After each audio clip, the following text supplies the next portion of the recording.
Hey gang, this week's episode is brought to you by oldschoolshirts.com. Hey, check them out. You like defunct teams and leagues and t-shirt form? Well, you'll find them there, but a whole bunch of other stuff too. Do you remember a radio station of the past or perhaps a mall that you used to go to?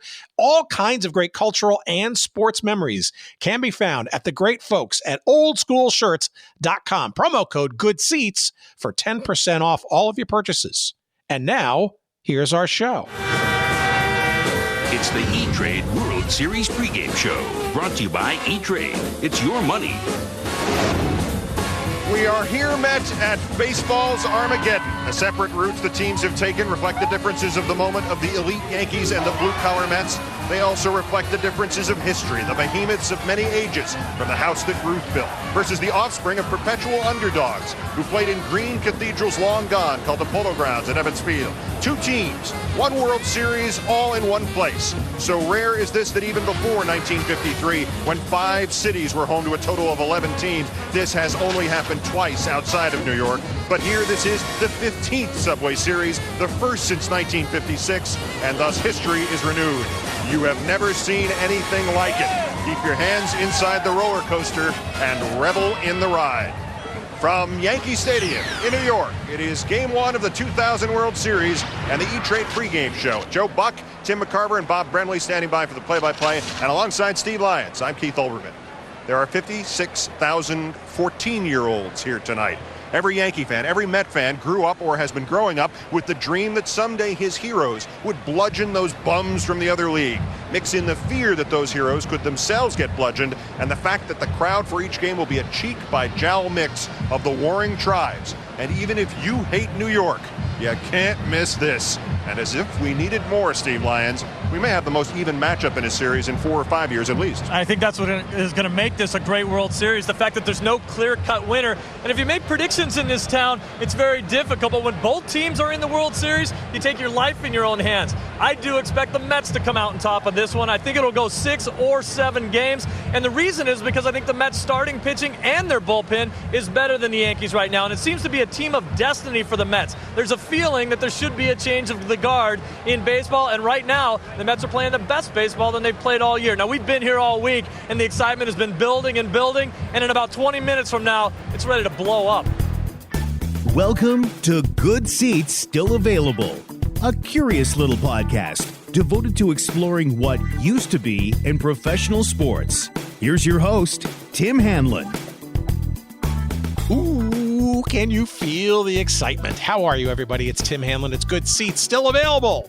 It's the curious little podcast that is devoted to what used to be in professional sports. Thank you for finding us. Greatly appreciated.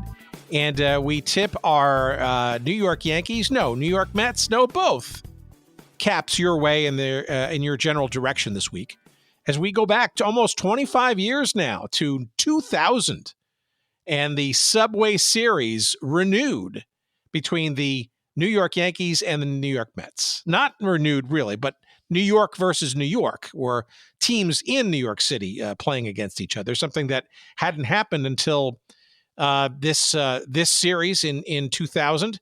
I think 40 years after or so the last time that clubs played each other before the Great Migration westward, when beforehand New York City was the cradle of not only civilization in this country, but also baseball. Baseball was a crackling component. It still is today, for all that matter. And we are talking this week with our guest, Chris Donnelly. He, the author of an awesome book called Get Your Tokens Ready, the late 1990s road to the Subway Series. And that clip that you heard there was from the opening of the first game of this largely misunderstood series, the 2000 World Series between the Yankees and the Mets.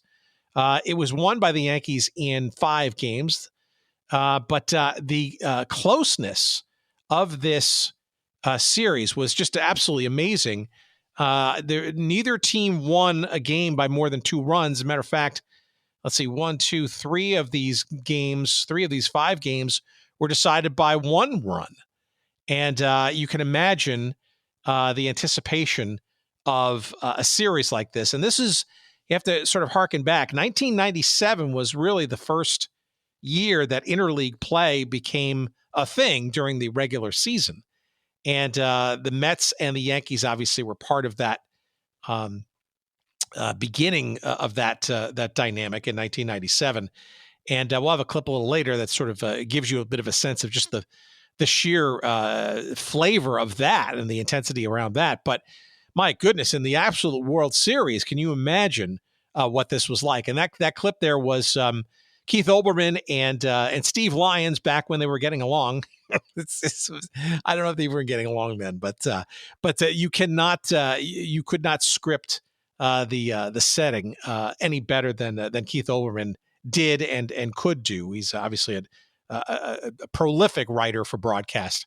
And the Fox broadcast was ascendant, shall we say, the young Joe Buck and others calling all the action. But we're going to be talking with Chris in our conversation in a few moments, not only about that series, because boy, was it very ever interesting. And if you go back and watch some of these games, you just recognize how just close and how either way these games could have gone. And the ultimate crowning of the Yankees was not necessarily guaranteed, literally game by game in this mix. And arguably, as you sort of heard there, Steve Lyons sort of saying the Mets actually probably were on paper the better team that season for a whole bunch of reasons, which we're going to get into. Chris's book, Get Your Tokens Ready, The Late 1990s Road to the Subway Series, is available wherever you get your books. It's available in hardcover and Kindle version. Of course, you go to our website at goodseatsstillavailable.com. Just search up this episode numbered 397 with me and Chris, and you'll find a convenient link to Amazon. We'll get a couple of shekels of referral love. We appreciate that. And you'll get the book as fast as humanly possible. Yeah, there you go. But as you'll hear in our conversation with Chris, this is in his mind and arguably a third book, if you will, in a trilogy. I'm not sure Chris envisioned a trilogy when he first started this dynamic, but the first book was called Doc, Donnie, the Kid, and Billy Brawl, How the 1985 Mets and Yankees Fought for New York's Baseball Soul. That kind of gives you sort of a sense of the various directions that the Mets and the Yankees were sort of headed towards. The Mets were ascendant for sure, and the Yankees were quite not.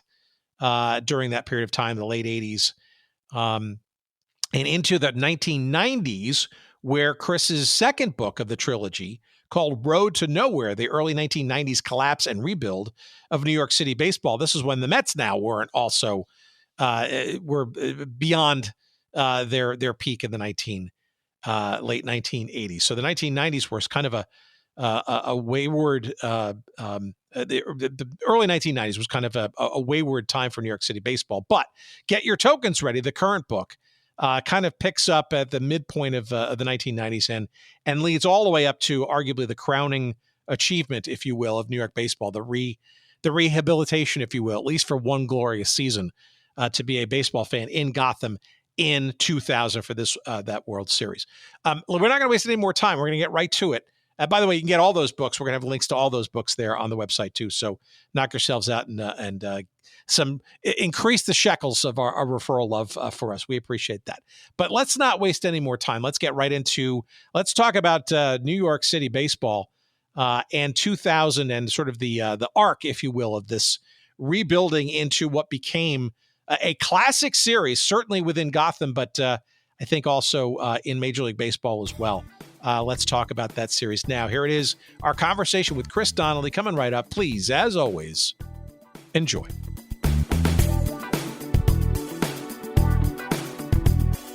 Tell us your day job, and then maybe sort of get us into the realm of why this book, how you got into the story, what intrigued you about it. I'm going to guess, and I truly don't know, that you have some kind of New Yorker in your blood. So I was born and raised in North Jersey in a town called Pompton Lakes. Okay, I'm from Hohokus, so there you go. Yep, fellow North Jerseyan. And I grew up, admittedly, and I've made this clear in some of the other books I've written. I grew up a Yankees fan. I bucked the family trend, which was to root for the Mets and hate the Yankees, and I rooted for the Yankees. And I wrote my first book about 15 years ago, and that was about the 95 division series between the Yankees and the Mariners. And as I was writing and researching that book, there was a lot of Yankees history in the 80s that I was sort of aware of, but the more you dug in, the more entertaining it got. And I sort of realized that there was this side story back then between the Mets and the Yankees, right? And the idea that they were sort of playing for the soul of New York's of the city, right? New York City's baseball soul. And that it was the Mets in the 80s who started to rule the city, and the Yankees started to fall by the wayside. And 1985 was where they met in the middle. And so I wrote a book about the 85 season called Doc, Donnie, the Kid, and Billy Brawl. And after that book came out, I realized, the story doesn't actually end in 1985. It continues, and the Mets own New York for the rest of the 80s, but they fall short of the dynasty that everybody thought they would have. And the Yankees fall apart, and both teams are terrible in the early 90s. But then the Yankees recapture it, and that was the next book, which is called Road to Nowhere. And then I said, we have to really finish the story here, this trilogy, which is how the Yankees rule New York again, but the Mets make this comeback and rebuild the franchise and are fun and entertaining and interesting. And they meet up finally in 2000 in the Subway Series, and that is the ultimate conquest for the heart, for New York City's baseball soul. And that is where the book ends. The book actually ends with the last out of that 2000 Subway Series. Did you know it was a trilogy going into it, but or not? You just kind of sort of you focused on the 80s thing and the Mets and kind of thought maybe you were done there. The original idea was to do the 1980s and look at both the Mets and the Yankees. And when I sat back for a minute, I thought that could be a 2,000-page book. And first of all, I just don't have the time to do that. And I don't think people would particularly have the interest to read something that long. So I decided, let me focus on 85, where they meet in the middle, and where the tide starts to change a little bit in the Mets' favor, and the Yankees had one more shot and they couldn't quite get there. And then right after the book came out, I was listening to, I'm a nerdy baseball fan, so this is what I do. I was listening to a YouTube broadcast of the day George Steinbrenner was banished from baseball in 1990, which I hadn't heard before. And I just thought, the story needs to keep going. I haven't told the full picture yet, because Steinbrenner being banished is such a huge moment in the Yankees' history and in the Mets too, in a way. So I was going to tell the 90s in one book, realized that would be too long of a book. So we split it into Road to Nowhere, which is 90 to 96, and then Get Your Tokens Ready, which covers 1997 to the last out of the Subway Series in 2000. Well, it's interesting because you look at the title of this book, and then you see that 2000, Subway Series for World Series is kind of sort of featured there, right? And I harken back to when I was an intern at Sports Illustrated in 1987. That summer, I remember my first ever article. I think my only article actually was published in that in the cover that had New York, New York, and it had the Yankees on one side and the Mets on the other side. And I don't remember the tone of the article. I don't know if it was they both had a good week somehow, or they were kind of, to your point, crossing in different directions. But the strong hint here is that this is that's the culmination, I guess, really of the 90s scenarios that we're building for both of these clubs, right? So this is maybe you can kind of give us a bit of a sense of where, quote unquote, the story starts, albeit in medias res, right? Because we talked about where the predecessors, I can't even speak today. My God, it's been such a long day. The beginnings of this story really started earlier. Sure. So the last book, I don't want to go too far back, but I will say the last book ends with... Hey, we wanted you to sell extra copies of the other book too, so come on. The last book ends with the last out of the 96 World Series, which I thought was a good place to stop the story, because that's really the Yankees regaining officially the heart of New York City. And when I was writing Get Your Tokens Ready, I wanted to start with a moment that, I mean, look, I think most people reading this book know what happened in the end. So I didn't want Mets fans going into this book just thinking this was going to be about the Yankees dynasty and how wonderful it was to be a Yankees fan. I wanted them to be able to relive and have, happy memories of that time period. And so I thought a great way to start would be with the first ever real matchup between the two teams in the regular season, and that would be interleague play, which started in June 1997. And that's where the book picks up. It's with the first game ever between the two teams and with Dave Malicki, pitcher for the Mets. And it starts examining just what he did that night and how he dissected and in some ways overpowered and other ways sort of outsmarted the Yankees lineup. Pitching for the Mets this evening in this historic meeting, Dave Malicki, 2-5 on the year, a 4.70 ERA. And for the Yankees, he was runner-up in the Cy Young Award last year. Andy Pettit, the left-hander, 8-3, an excellent 3.14 ERA. The New York Mets have been here before, but never in an occasion where the game has counted. Well, folks, tonight it does at Yankee Stadium. The New York Mets and the New York Yankees. Hello, everybody. I'm Gary Thorne along with Tim McCarver. After 103 meetings that didn't matter a damn, this one counts. Does it ever? The last game, however, that two New York teams played here in New York was back in the Polo Grounds on September 8th, 1957. That's 40 years ago, when the Brooklyn Dodgers lost to the New York Giants for the last time at the Polo Grounds. The losing pitcher, interestingly, in that game for the Dodgers, Don Drysdale. Timmy, there are interleague games, and then there is the New York interleague game. The Subway Series tonight is for real. And I just thought that was a great place to start because it just worked for the symmetry of the story. But it was also a great moment to sort of get people involved and hooked from the beginning, or at least I felt it would, in the story that's about to follow. And then from there, it talks about the 1997 season and looks at the Yankees as the reigning champions and how in their dynasty run, 97 is kind of the forgotten year, and with good reason, because it was a very traumatic, or there was a lot of turmoil that year in the clubhouse. It was not a great year in a lot of ways for the club. And it's the Mets are just really starting to reemerge and rebuild the team with Bobby Valentine as manager. And in 97, they surprised a lot of people and won more games than I think most people thought they would. And that's when people start to stand up and take notice that, okay, both New York teams are apparently viable again. And these interleague games are going to be more than just matchups between teams that, the fan bases will get to hold over each other depending on who wins. But really, you're ushering in a new sort of golden age of New York City baseball, mirroring what we saw in the 1950s. So a couple of things to unpack there. So number one, it also, there's a certain generation of fan who doesn't sort of recognize this, but as we lead into 2000 eventually, and we talk about these two teams, right?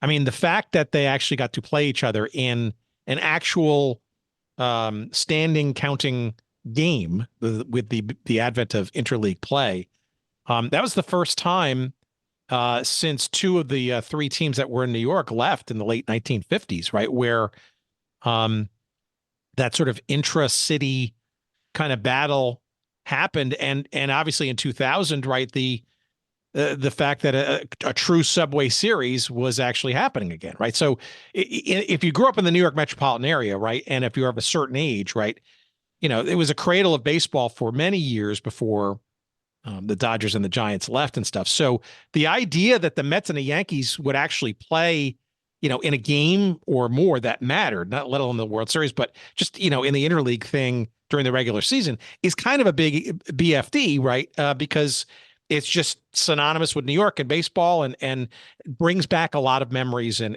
the arc of history. Yeah, and the Mets and the Yankees had played games in the past in the preseason, and they played the Mayor's Trophy game for a while, which was an exhibition game, and it was the best. That doesn't count though, right? Right. So it was the best you had. So fans made the most of it, and it certainly meant a lot to George Steinbrenner, even though for most of the other players, it didn't really matter to them. So the idea that they were going to play games that actually had meaning and would count towards the standings, and now you could have a running count of how they did against each other in terms of wins of losses, going and going to the end of time. It was a big deal, to your point. This wasn't the first interleague matchup that both teams played. They both played series before this one to start their own experience with interleague play. But this was really the matchup when the schedule came out in 1997 that New York fans were looking for. The first three games were at Yankee Stadium. And for those who are unfamiliar, the first couple of years of the Subway Series, they only played three games a year and they rotated stadiums. So it was a Yankee Stadium in 97, Shea Stadium in 98. And then in 99, they started playing the six because it was so popular and so many fans were showing up. They started playing the 6 games, 3 in each stadium. So, I mean, that first game was kind of the place to be that night. And the Yankees were the defending champions, and that gave it a little extra oomph. And for the players, it wasn't easy because there was so much stress, particularly on the Yankees, because of George Steinbrenner, that these games were not necessarily enjoyable to them. It was a regular season game, but it felt like a postseason game, and nobody wanted to incur the wrath of George. But for New York fans, it was incredible and it was amazing. And for that first night, the Mets won the game. Spoiler alert, if you don't know, but the Mets won the game 6-0. And I mean, it was almost as if nothing the Yankees had done at any point before that moment mattered anymore to Mets fans. The Mets were 1-0, undefeated all time against the Yankees, and they got to hold that over them at least until the next night. Well, okay, so that brings me to my second sort of thing to unpack here, right? Let's juxtapose where these two franchises were in 97, right? Because the Yankees had just come off a 1996 World Series win and had been in the playoffs, I think the year before that, as well as, and were basically on a tear. I mean, they were a complete fixture in the playoffs for, I don't know, it just seemed like after a drought since I think 81 was the last time when they lost the World Series. They hadn't been in the postseason until 1995, and then the Mets, right, to your point,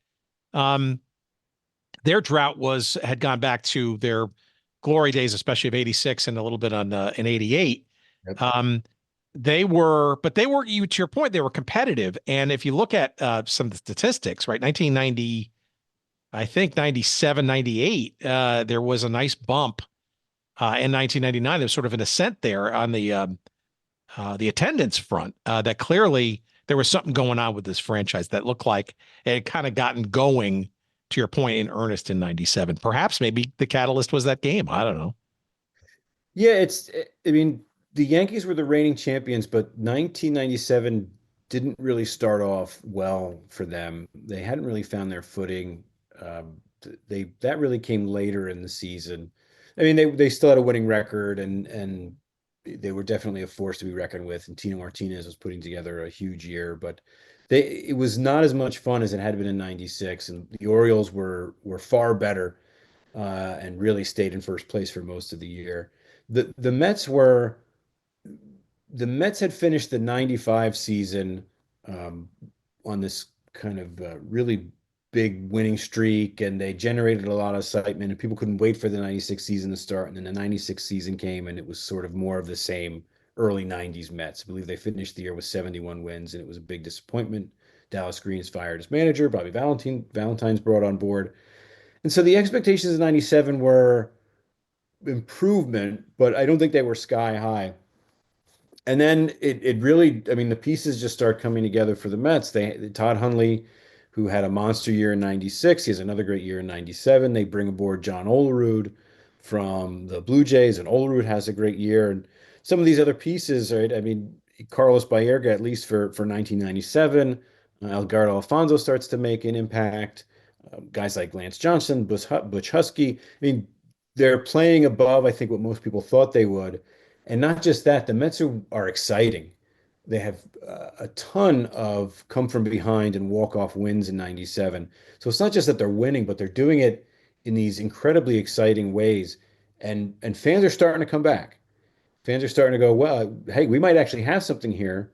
And going into that matchup with the Yankees, I mean, their records are pretty much the same.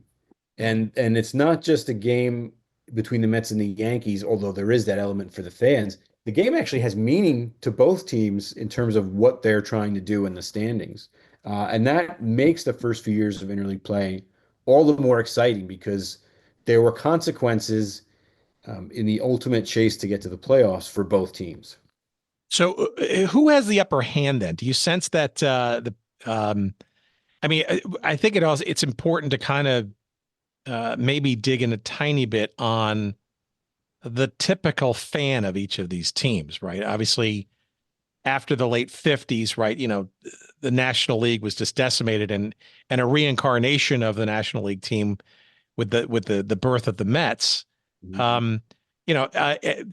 By that point, right, you're talking about at least a generation, if not more, of fans who kind of grew up with the Mets, right, from their woeful start to their amazing championship, and then in '85, sort of rekindling that.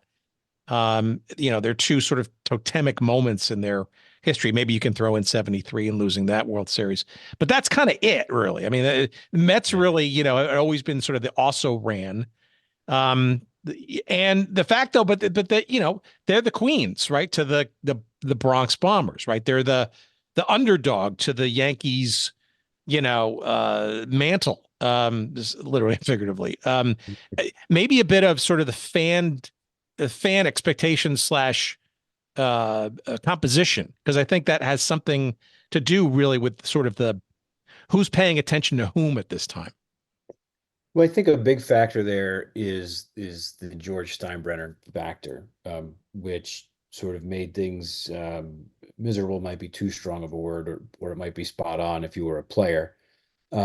George expected to win these games, and he felt losing to the Mets was an embarrassment because it was New York City, and he just felt the Yankees should win these games. And so if you're a Yankee, and even a Yankee fan, you kind of feel like it's a no-win situation for you, because if you win, you're supposed to win, and if you don't win, there's going to be hell to catch. If you're a Mets fan, the idea of beating the Yankees after everything the Mets had been through in the early '90s, which is one of the toughest, strangest periods of time that any major league team has ever experienced. I mean, when you look at what the Mets went through in 1992 and 1993, I mean, everything went wrong for the franchise. And I don't say that, I'm not exaggerating when I say that everything went wrong. Nothing they lost 103 games in '93, for example. Yeah, I mean, no trade that they made, no free agent signing, no on or off field decision they made was the right one. They all just didn't work. It's actually kind of amazing and in some ways impressive that that's how it played out. And so when you think about everything that they had gone through, to now be able to face the Yankees, and even if you didn't think you were going to get to the World Series or win the World Series that year, you would at least have that, to be able to beat them could be in some ways your World Series. And then the Mets lose two of the first three, they lose the next three in '98, but then they actually win their first series in '99, and they do it in an incredibly exciting way, walk-off hit by Matt Franco, and then they're competitive again in 2000. I mean, that's a big deal, especially because the Yankees were continuing to win world championships at this time.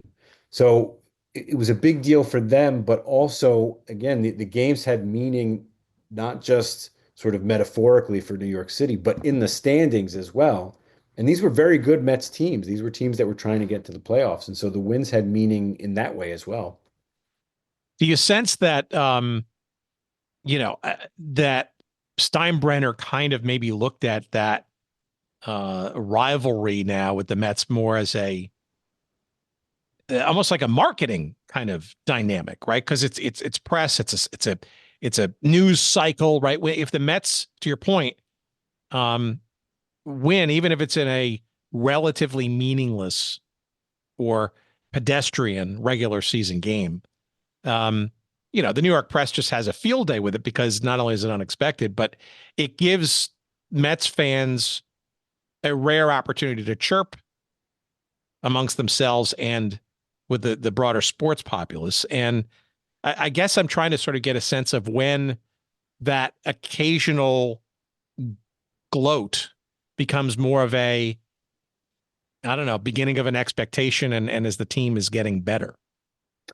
Well, there's a backstory with George in that. So Steinbrenner was banished from baseball in 1990. It was later changed into a suspension, and there's sort of two eras of George. There's the pre-banishment and the post-banishment. And the post-banishment George was in most ways better than the pre-banishment George. And in one of those ways was he was obsessed with the Mets, even when the Mets were not a good team, because if George loved winning, he also liked winning the back pages and the back headlines more. And so every time the Mets got the back pages, he felt like it would cost the Yankees tickets, that he thought people would stop going to Yankee games and go to Mets games instead, which is not necessarily how it works. But it got to a point where in the 80s, he was actually flubbing the Yankees attendance numbers to make it seem like more people were showing up so that it didn't look like the Mets were outdrawing them. And then at the end of the year, he would have them changed to the correct numbers. And so post-banishment George was not that manic in terms of the Mets, but he didn't want to be embarrassed. And that was the thing with George is almost worse than losing to him was to be embarrassed. And he felt that losing to the crosstown rivals, what he felt was a crosstown rival, maybe not what the players felt, was incredibly embarrassing. And so that pressure just, it pushed down. And so there's a line in the book about how Bobby Valentine and Joe Torre were sort of talking about the Subway Series, and both agreed that they would be fine if it never happened again, because the pressure was just so substantial for these 3 or 6 games a year that they felt the balance was way off for what they had to put up with in terms of what the end result really meant in the course of a season. And I think George had a lot to do with that. And especially once it got to the Subway Series in 2000, I mean, the Yankees were 2-time defending champions. They'd won 3 of the last 4. They'd won the most of any franchise in baseball history. They were the most well-known franchise probably of any sport in the world. And the players, many of them said, if we had lost to the Mets, none of that would have mattered. That it just, in George's eyes, you could throw all that out the window and have to start over because the Mets would be champions. And that kind of pressure gets to people. I don't care who you are, but you're going to notice and you're going to feel that. And a lot of the players did.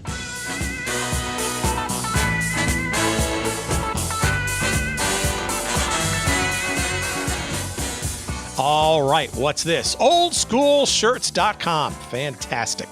You've heard me talk on and on and on about the great folks and the great wares at oldschoolshirts.com. Like the name implies, it's old school and it's shirts, and they put them together, into what they call oldschoolshirts.com. It's like the name implies, but of course we love them primarily for their sports wear. You name the league of the past, you name the team of the past, the chances are huge that they're going to have more than one shirt and different color schemes for things that you may remember from the United Football League or the Major Indoor Soccer League or various flavors of the original XFLs, plural, or the Federal League perhaps, or maybe World Team Tennis, or maybe it was the North American Soccer League, and on and on and on. But hey, it's not just sports. It's also great cultural touchstones and memories from the past. How about the officially licensed Evel Knievel connection? How about collection? Yeah, that's what he's trying to say. Various colleges. How about dead malls of the past? Ice cream parlors, maybe even radio stations that you might remember. Hey, even there's a latest edition of the now old, Aloha Stadium commemorative shirt. All that kind of stuff and more. You will find at least a handful of shirts that you will just transport you back into your past, and you will amaze and impress your friends at the same time. It's oldschoolshirts.com. And we got a promo code for you, of course. Let's save you some dough while you go there. And it's promo code is Good Seats. Good Seats. That's the promo code at oldschoolshirts.com. Promo code Good Seats for 10% off all of your purchases. Hey, PF Wilson and your friends at oldschoolshirts.com, thank you for your sponsorship of the show. And now, back to our conversation.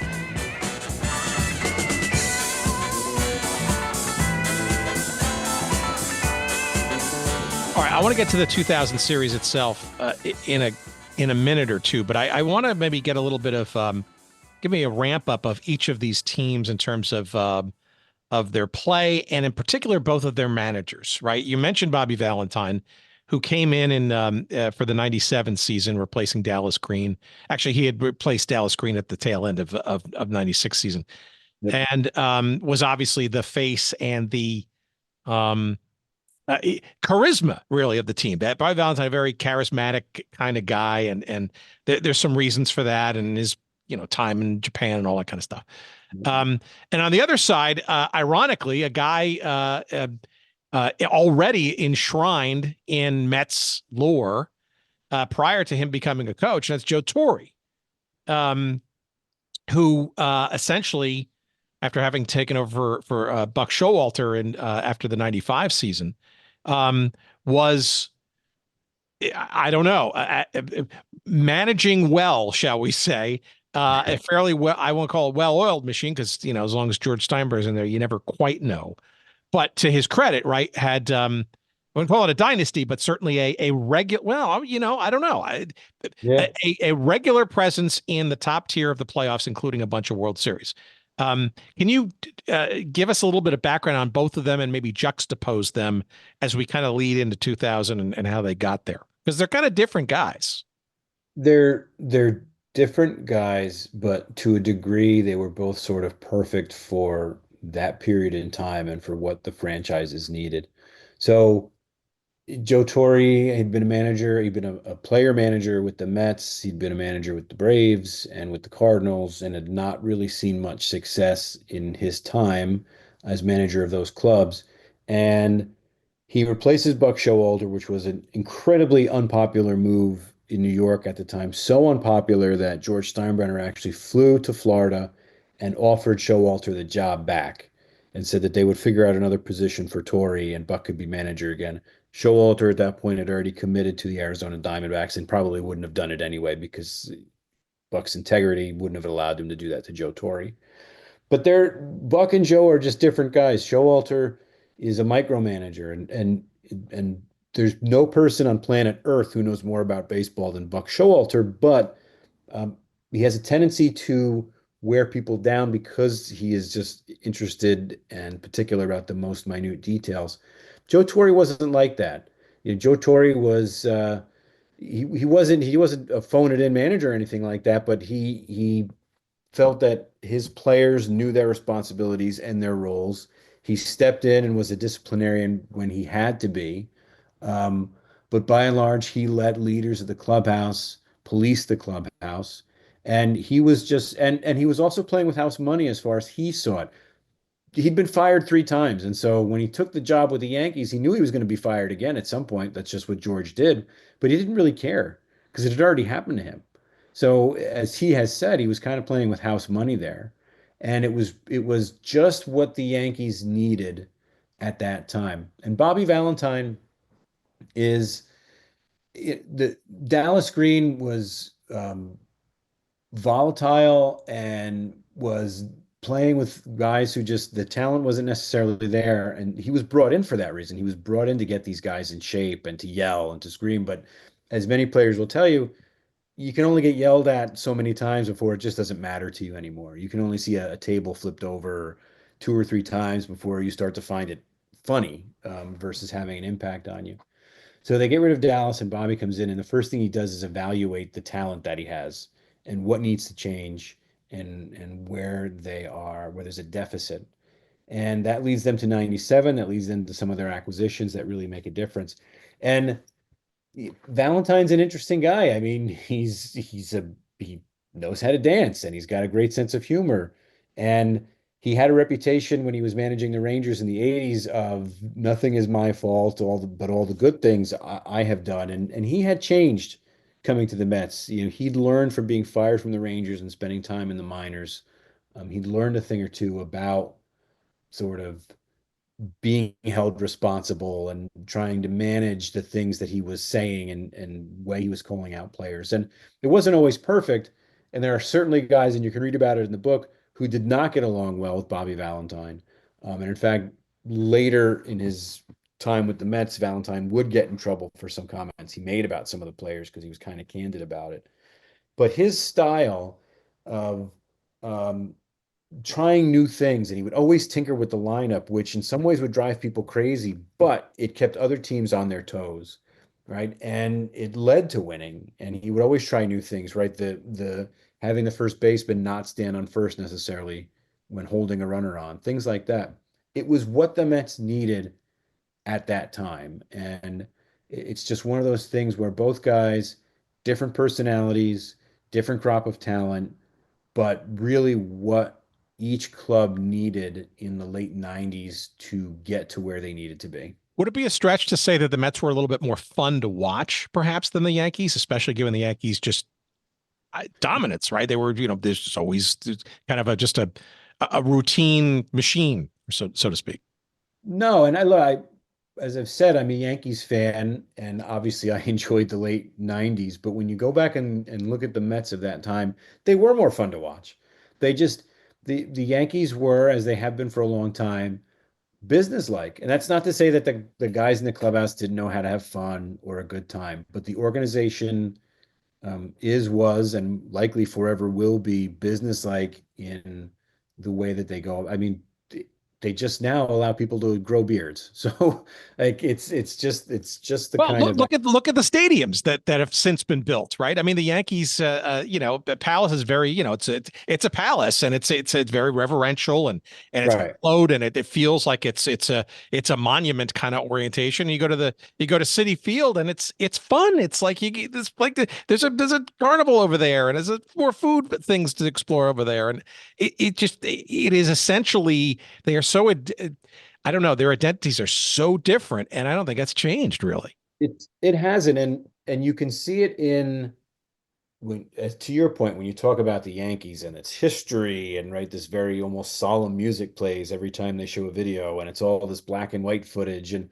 then when you talk about the Mets, you talk about the 1980s and cocaine and how crazy it was, and just it's very, very different in how they present themselves. And the Mets have embraced the craziness of the mid and late 1980s. I mean, they have no hesitation about showing it and talking about what it was like back then. And not to say that the late 90s teams were that degree of sort of craziness, but that carries over. And the way they were winning, especially because it was unexpected, was just exciting. I mean, the Yankees, to your point, were rolling over people, especially in 1998, to the point where you kind of expected them to win. And here come the Mets, come from behind wins, guys that you didn't necessarily expect to contributing. Then they trade for Al Leiter, and then they trade for Mike Piazza. And now suddenly, wow, they actually have respectability. These are some big names that they've gotten, and they're putting in an effort here. And it brought fans back to Shea, and it brought excitement back to the intercity rivalry. And you could argue that throughout points of the 98 and 99 season, even though the Yankees were winning more games, the Mets were much more interesting to watch. All right, well, let's talk about like 99 and round the corner into 2000, because I want to get to the actual series, because it was so monumental in Gotham and environs that it finally had happened after all these years. I mean, the Mets had been a contender. They made the National League Championship Series that year before, losing in 6 games, and obviously that was the first time they had been back into the playoffs since the late 80s, 1988. So it had been a good 10+ year drought. The Yankees, on the other hand, had been tasting a lot of that rarefied World Series champagne. I mean, they won in 96. They had won in 98, and they were defending champions coming out of 99. I guess the expectations were different, right? The Yankees were probably considered as being, if not a lock, certainly a favorite. just a routine, just check the box. They're probably going to be around at the end of the season and certainly will be competitive, and maybe they'll win another, they'll probably make the ascent again. But how about the Mets? Was it a realistic thinking that perhaps that they could be springboarding off of a rare and to your point earlier, building championship series performance the year before to actually do better in 2000?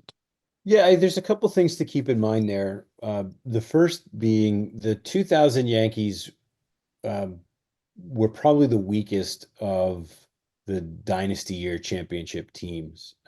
The team had changed a lot in 2000, and throughout the course of the year, Brian Cashman traded for several different parts. And I use that term deliberately because they were not long-term commitments that the Yankees added to the roster. They were parts that they needed to fill holes. Luis Sojo, Jose Vizcaíno, Glenn Allen Hill, even the signing of Jose Canseco, which was done completely by accident. They claimed him off waivers thinking they would never actually get him, and Tampa said, he's yours, you can take him.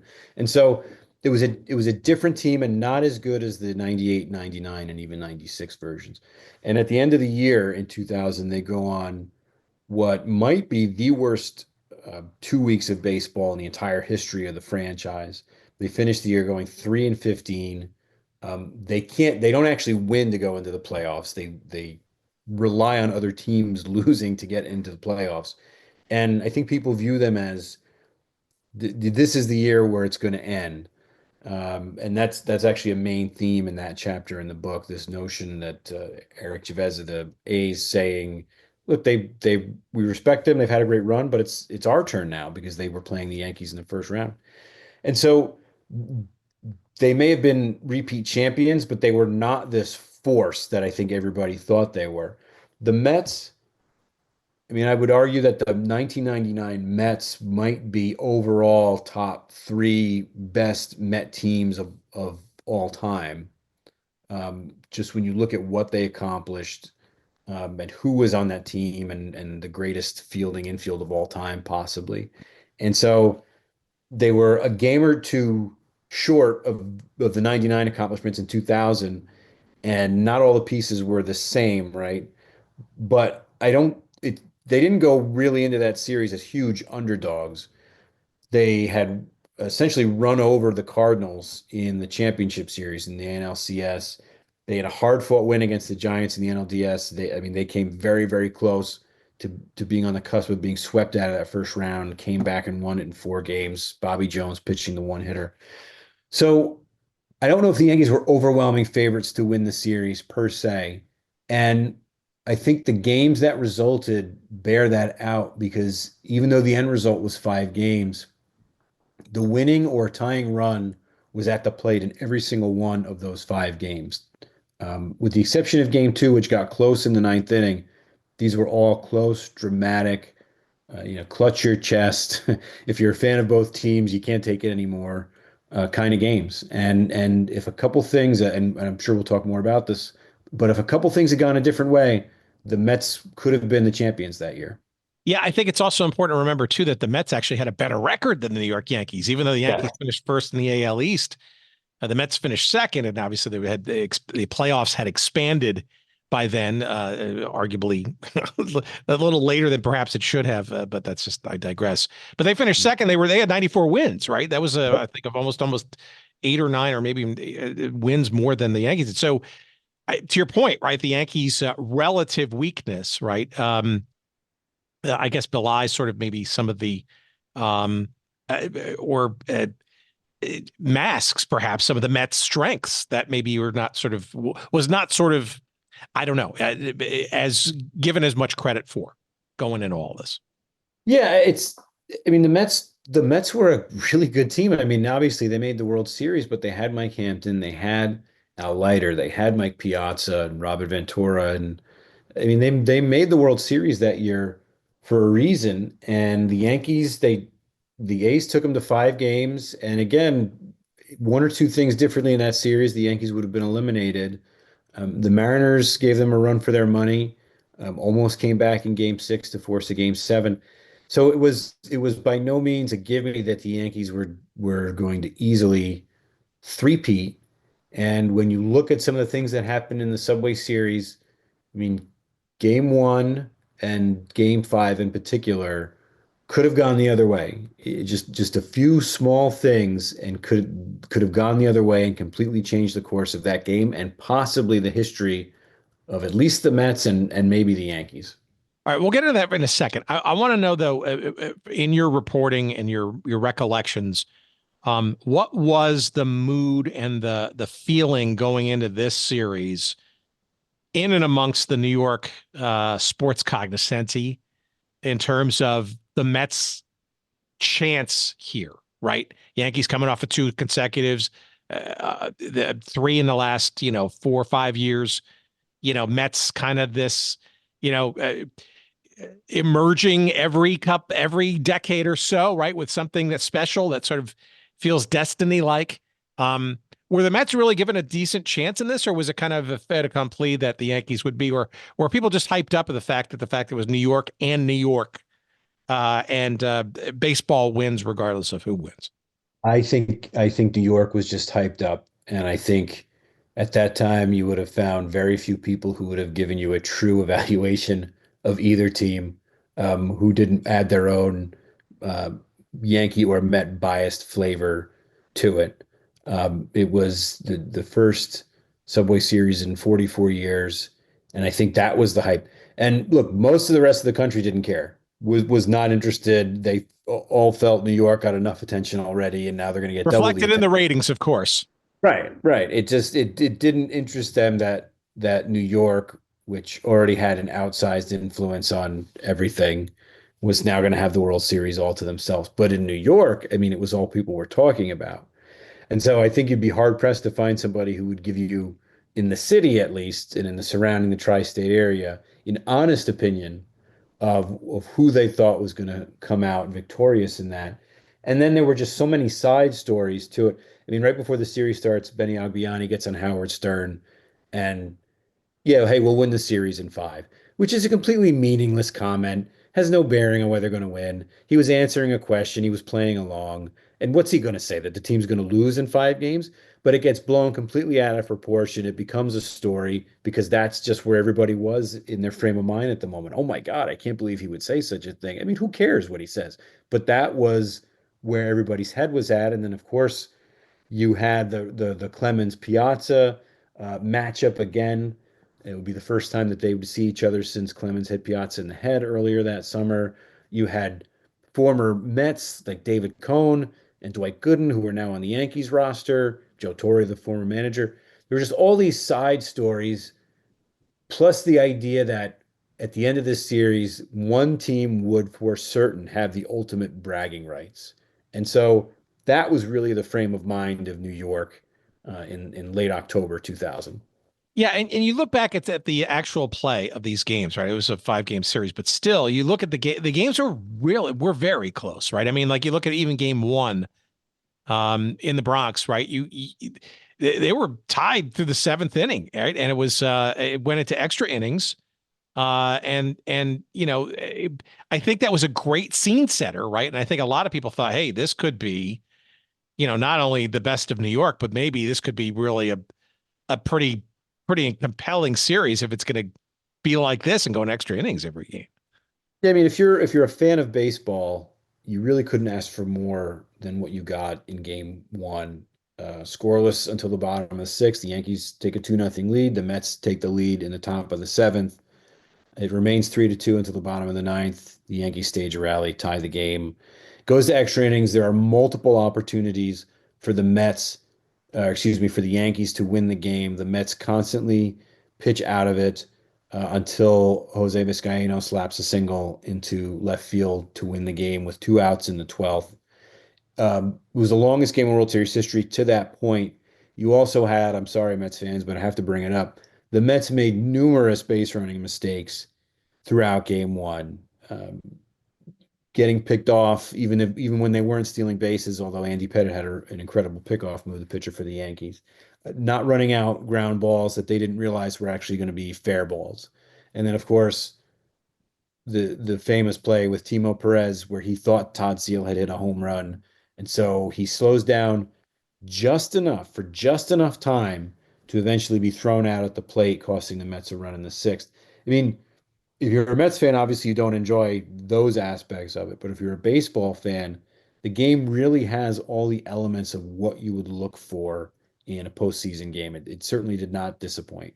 And gave Mets fans the hope that they could actually beat the mighty Yankees, which, by the way, carried over into game two in a much different and yet equally close game. Maybe a little bit of insight into that, because it looks like the Yankees were kind of cruising until the ninth inning, and then all hell broke loose for the Mets at the top of the ninth. Yeah, the Yankees were up 6-0 in the ninth, and I think most people watching just thought, okay, but now it's time to focus on game three. Hey, if the Mets win that game, it's a series again. But then Mike Piazza hits a two-run just bomb off of Jeff Nelson, and the Mets put runners on base, and Joe Torre, as much as he doesn't want to, he has to bring in Mariano Rivera in what was just a 6-0 game. He brings in Mariano to face Jay Payton, and Jay Payton does what only one other man had done before him and what nobody else would ever do again, and hit a home run off of Mariano Rivera in the postseason. He shoots a ball over the short wall in right field, makes it 6-5 Mets.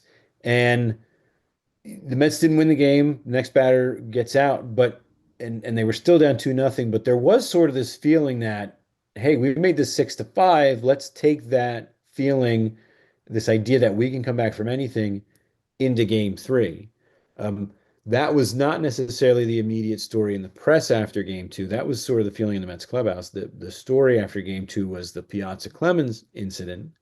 But for the Mets, it was this idea that, yes, we're down 2-0, but we're going back to our house. And these games could have turned out differently if not for one or two things. In game three, they finally proved that they could actually win a game. Yeah, and game three, again, it's a tense, close game. It's tied at 2 going into the 8th inning. And El Duque, Orlando Hernandez, pitching for the Yankees. And he is pitching one of the best games that anybody has pitched in World Series history to that point. I mean, he's mowing Mets down one after another. But they get to him in the bottom of the 8th, and they tag him for 2 runs, and it's 4-2 Mets. Even then, it wasn't easy for anybody really in the series because the Yankees put runners on in the 9th inning. And they bring, I believe it's the tying run to the plate, and they don't get the big hit. They don't tie the game. But anxiety, right, is the name of the series because, as I said, the tying or winning run came up to the plate was at the plate at the end of every single game. But now the Mets have won game 3, and they're back in it.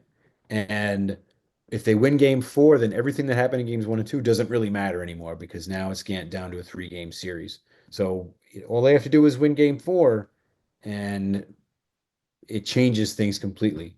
But as we know, they did not win game 4. No, but that game was close too. It was, and actually it featured, I didn't even know this. I forget if I read this in your book or if I saw this elsewhere.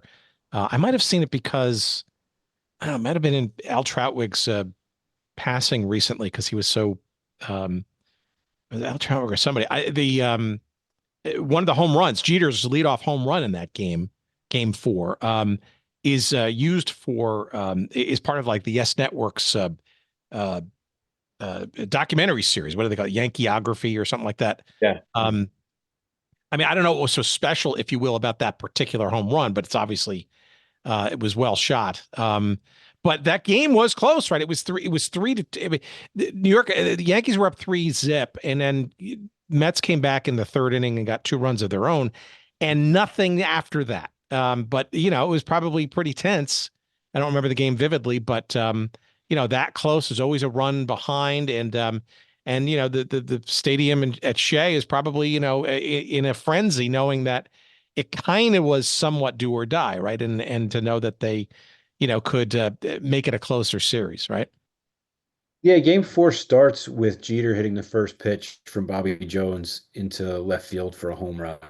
And what's notable about that is not just the first pitch home run, but that on the bench, Chuck Knobloch had said he's going to swing at the first pitch and hit a home run. He wasn't really talking to anybody in particular, but he said it out loud, and it happens, and you can see this on the television coverage.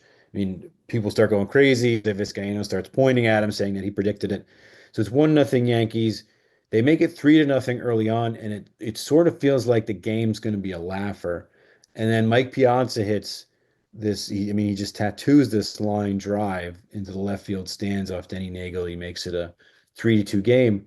In the bottom of the fifth inning, Piazza comes up again, and Joe Torre pulls Denny Nagel out of the game.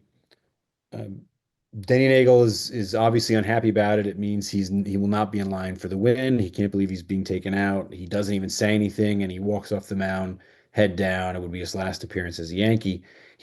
Torre brings in David Cone, the former Met, who had a terrible season. It was the worst of Cone's career. He just couldn't figure it out. And then when he finally figured that out late in the season, he hurt his shoulder. And his numbers, if you look him up, he was 4-14 that year. But Torre kept him on the roster because he figured he could use him for an out or two. And he actually even contemplated starting Cone in Game 4, which would have been another incredible side story. David Cone, right, coming back to the franchise where he'd first become a star to pitch the World Series game. But Cone told him he couldn't do it. He couldn't be a starter. So he brings him in, faces Piazza, and Cone retires him. And because the Yankees get runners on the next inning, he gets to pinch hit for David Cone. That's Cone's last time as a New York Yankee. But the Mets, they can't push any runs across over the next few innings. They just can't do it.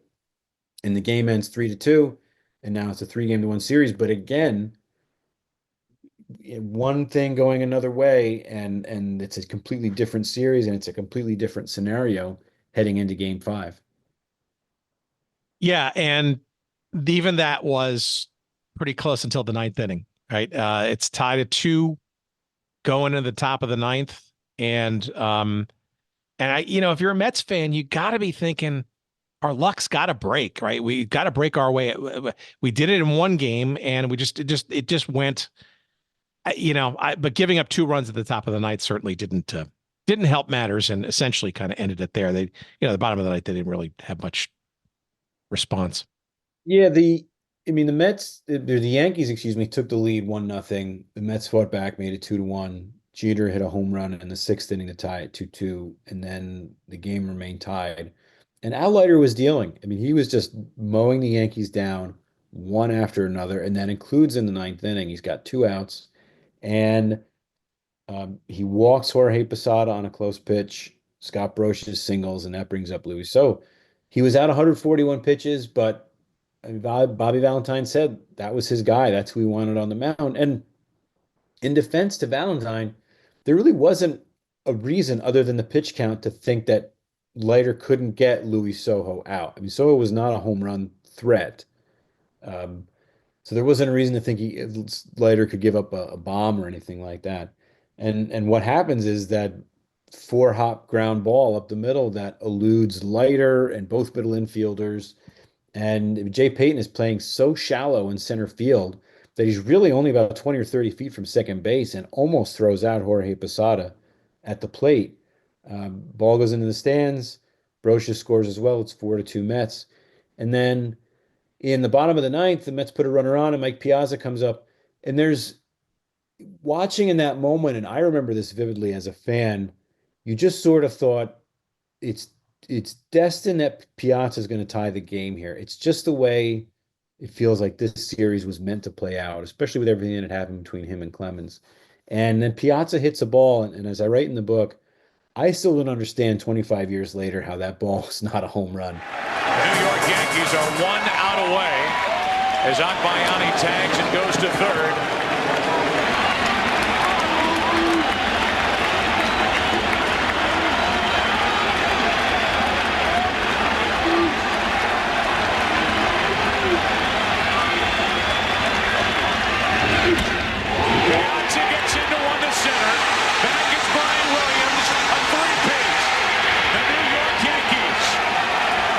For the 3rd time in a row, 4th time in 5 years, and 26th time in franchise history, they are the world champions. He hit it And I think most people, and that includes a lot of the Yankees, and especially Joe Torre, thought that that ball was 500 feet out of the ballpark. But it just doesn't move. It just dies out there in center field. Bernie Williams catches it before the warning track, and that's a three-peat for the Yankees. And a heck of a way to see it end if you're a Mets fan. Yeah, it's I mean, it's hard, right? Because I'm sure I shouldn't say I'm sure. I mean, I kind of know this just based on who I've talked to. Most Mets fans, when he hit it, thought the same thing. They thought that that ball was gone. And then to just see it not have any life to it, to just see it die didn't make any sense.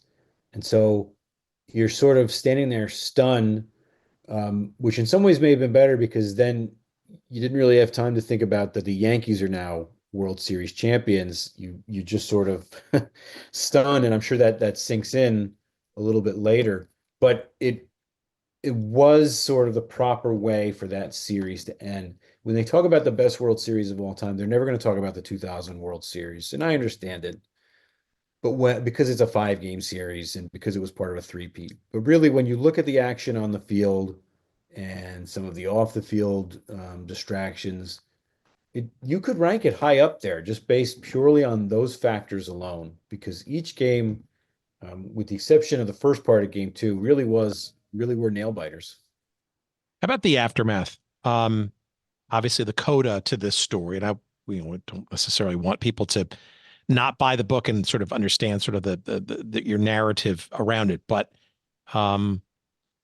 it was kind of, to your point, maybe the end of an era for both of these clubs. For example, it's the last time the World Series was played in either of their then existing parks, Shea Stadium and the old Yankee Stadium, the second Yankee Stadium.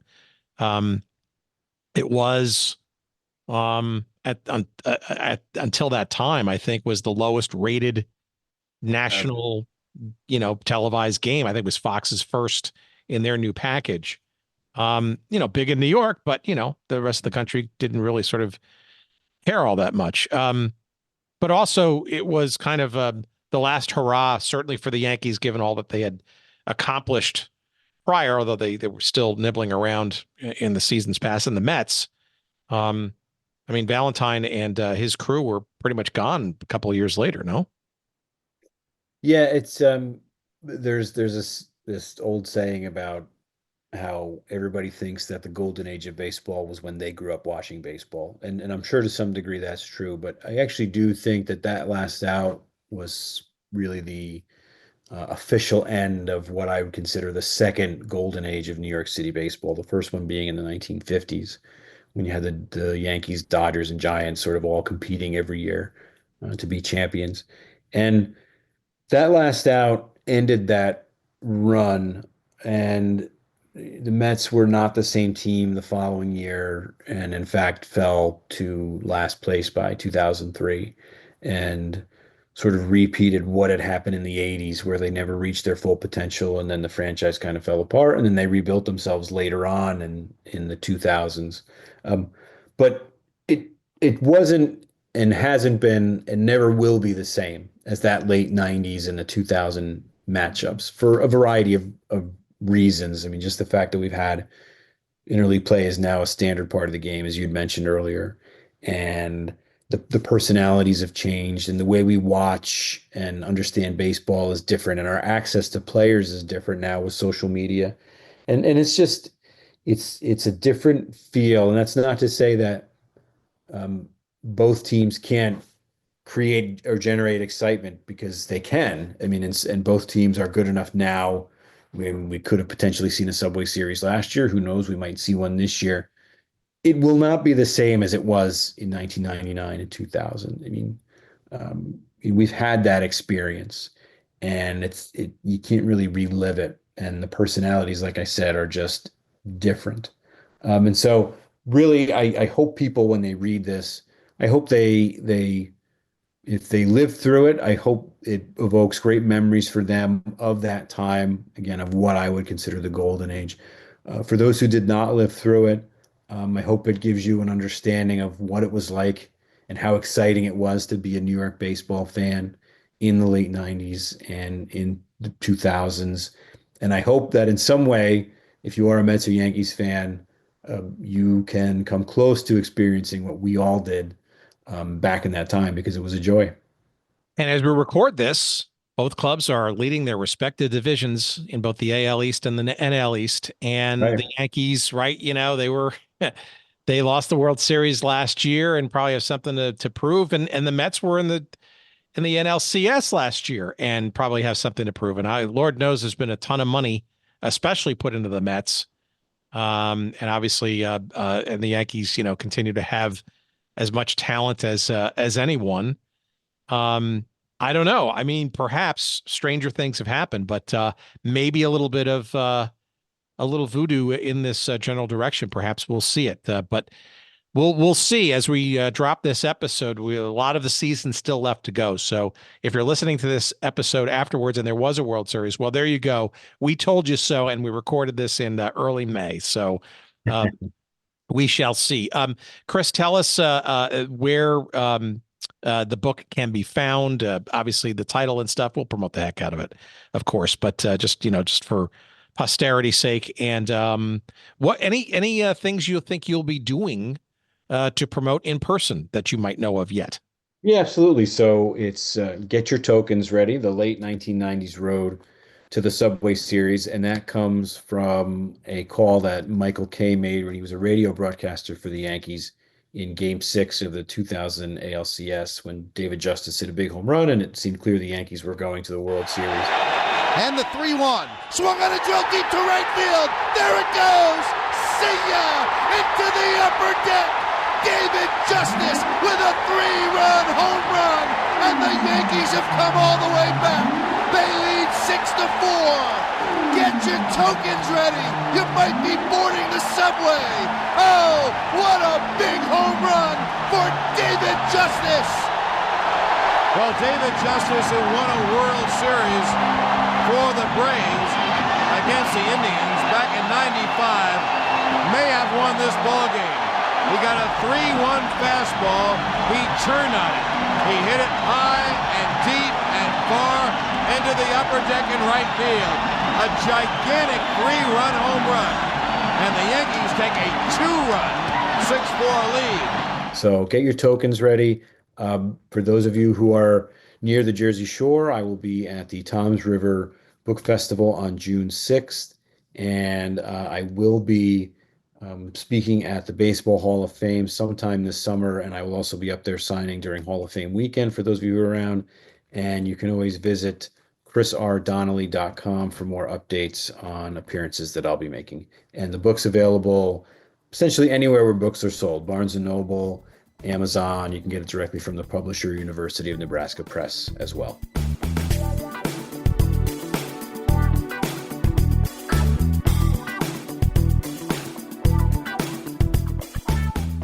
All right, many thanks to Chris, and let's give you some vitals on him. Of course, the book is called Get Your Tokens Ready, the late 1990s Road to the Subway Series, part of the trilogy by Mr. Donnelly about New York baseball from roughly the mid-1980s through the crowning achievement of the 2000 World Series. That book and the other two books, Road to Nowhere, the early 1990s collapse and rebuild of New York City baseball, and the originating book of the threesome, the Doc, Donnie, the Kid, and Billy Brawl book, how the 1985 Mets and Yankees fought for New York baseball's soul. All three of those books could be found very easily by going to our website at goodseatsstillavailable.com. Search up this episode 397 with me and Mr. Chris Donnelly, and you will find some convenient links to said books. And courtesy of our friends at Amazon, you'll get them as fast as humanly possible, and we will get some a pittance, if you will, but it's certainly not nothing of referral love when you buy that way, and we appreciate that very much. Chris's own website is Chris R, the letter R is in Roger, Donnelly. Chris is CHRIS, the letter R, and then Donnelly, DONNELLY.com. ChrisRDonnelly.com. That's more on what he is up to. You can also follow Chris on X at CDonnelly81, the number 81, at CDonnelly81. Again, you can follow us and all our exploits at GoodSeatsStillAvailable.com. I think, if I'm not mistaken, this coming Friday the 6th, you can find and meet and greet and get some signatures on some books from Chris. If you happen to be in the Toms River, New Jersey area at the book show there on Friday the 6th, I think it's in the evening, 6 p.m. or so, tell him we sent you. And we take a picture and send it to us. Let us know that you guys connected, courtesy of this show. This show can be found on various socials, including and most prodigiously on Blue Sky. There you'll find us at goodseatsstillavailable.com. That's our handle there. On X, you'll find us at Good Seats Still. And everywhere else, you'll find us at Good Seats Still Available, all one word. Our email address is hello@goodseatsstillavailable.com. And again, on our website, you'll find various things like merch, all of our previous episodes. But of course, you got to subscribe or follow us on your favorite podcast feed. Tell a friend or 2 or 10. Maybe some 5-star reviews would be helpful. We'd appreciate that. That helps the algorithm find other people like you who might also similarly, hopefully, enjoy this show. We appreciate that very much. Our thanks, of course, to the audio excellence, the continued audio excellence of the great Jerry Payne. Sir, thank you for your knob twiddling this week. And thank you, kind and dear listener, for keeping us going, and more excitement coming your way next week. Of course, stay tuned to your feeds. More to come.